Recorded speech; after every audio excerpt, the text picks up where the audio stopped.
অনেক সকালবেলাতেই স্নান সেরে তৈরি হয়ে আমরা সবাই মিলে চলে যাচ্ছিলাম বিখ্যাত মন্দির সিলেটের বিষ্ণুপদ ধাম। আগে মন্দিরটি একবার দেখে নাও।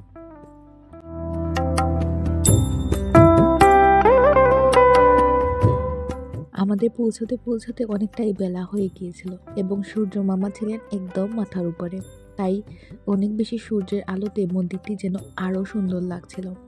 এটা হচ্ছে মেইন প্রবেশদ্বার, এটার কাজও এখনো বাকি আছে। মন্দিরটি সম্পূর্ণভাবে এখনো তৈরি হয়নি। তো যাই হোক, প্রথমে আমরা গিয়ে পাটা ধুয়ে চলে গিয়েছিলাম বিষ্ণু ঠাকুরকে প্রণাম করতে। এই যে পাথরটা তোমরা এখন দেখতে পাবে, এটাই বিষ্ণু ঠাকুরের পদচিহ্ন। মূলত এই পাথরটারই এখানের মধ্যে পুজো করা হয়। আর এর পাশেই ছোট্ট করে রয়েছে একটি শিবের মন্দির। শিবের মন্দিরটাও কিন্তু অনেক বেশি সুন্দর ছিল, একদম পুকুরের পাশে। আমরা প্রথমে গিয়েই সব ঠাকুরকে ভক্তি করে নিয়েছিলাম এবং পরবর্তীতে বিষ্ণু ঠাকুরের মন্দিরের সামনে আগরবাতি এবং প্রদীপ জ্বালিয়ে দিয়েছিলাম। এটা হচ্ছে বিষ্ণু ঠাকুরের মন্দিরের ঠিক বাইরের দিক। তো এখানের মধ্যে এমনিতে তালা দেওয়া থাকে, কিন্তু পুরোহিতের উপস্থিতিতে কিন্তু ভেতরে গিয়ে প্রণাম করা যায়। এই তুলনার সাথে অনেকটাই স্মৃতি জড়িত আছে। এর আগে যখন একবার আরও আসার সৌভাগ্য হয়েছিল, দোলনাতে বসার কিন্তু আসলে আমরা সুযোগই পাইনি, কারণ অনেক ছোট ছোট বাচ্চারা ছিল।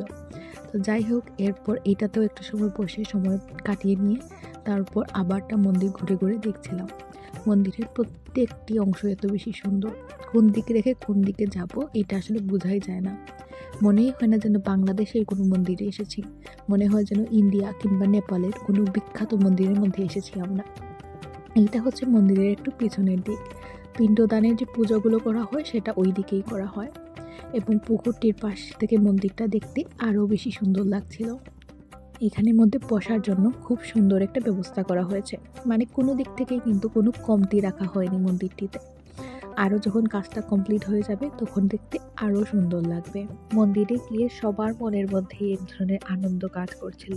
আমি তো শুধু অপেক্ষা করছি কখন মন্দিরের সম্পূর্ণ কাজটা সমাপ্ত হবে এবং আমি আবার মন্দিরটি দেখতে যাব এবং কিরকম লাগবে এখানে এসে। না, আসলে এই মন্দিরে যতবারই আসা হয় ততবারই মনের মধ্যে। মন্দিরে সকাল থেকে বিকেল পর্যন্ত ছিলাম, কিন্তু এক ক্ষণের জন্যও কিন্তু আমাদের মনে বিরক্তি ভাব আসেনি, ইচ্ছাই হচ্ছে না এখান থেকে যাওয়ার। এরপরে সময় হয়ে গিয়েছিল বাল্যভোগ গ্রহণের। এই প্রসাদটা আসলে সম্পূর্ণ জীবন মনে থাকবে। একদম সিম্পল একটা খিচুড়ি, কিন্তু স্বাদ ছিল অমৃতের মতো। এরপরে যে মহাভোগটা ছিল ওইটাও অনেক বেশি অসাধারণ ছিল, কিন্তু যাই হোক খিচুড়িটা বেশি ভালো লেগেছে। মন্দিরে একটি পানির ফুয়ারাও রয়েছিল এবং এখন চলছিল মন্দিরে সঙ্গীত চর্চা।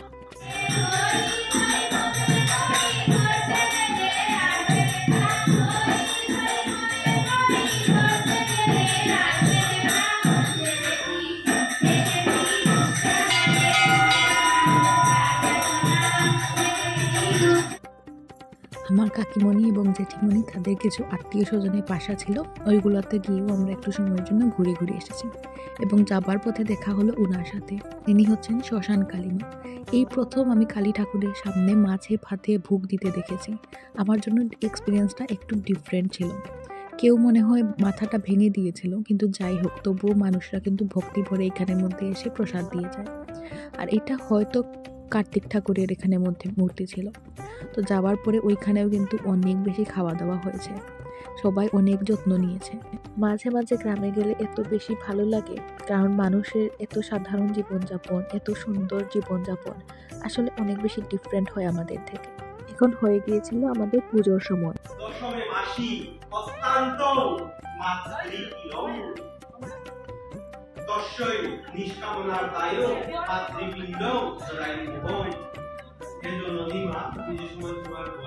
পুজো অনেক সময় ধরেই হচ্ছিল। আমরা একটু ঘুরে বেড়াচ্ছিলাম, কিন্তু আমার কাকু জেঠাতো যে সব থেকে ছোট ভাই, ও পুজোর মধ্যেই ছিল সব সময়। আর এরপরে যখন মহাপ্রসাদ গ্রহণের সময় হয়ে গেল তখন আমরা চলে এসেছিলাম এই জায়গায়। নিরামিষ হলেও কিন্তু খাবারগুলো অমৃতের মতো স্বাদ ছিল। যতটুকু পেয়েছি আমি স্মৃতি হিসেবে আমার ফোনের মধ্যে ক্যামেরা বন্দি করে রেখেছি, হয়তো পরবর্তীতে দেখবো আর ওই দিনগুলোর কথা আবার মনে পড়বে। একটু যখন বিকেলের দিক হয়ে আসছিল, রুটটা একটু কমে যাচ্ছিল, তখন আসলে বেশি ভালো লাগছিল, কারণ ওই সময়টা বসা যাচ্ছিল, ছবি তোলা যাচ্ছিল।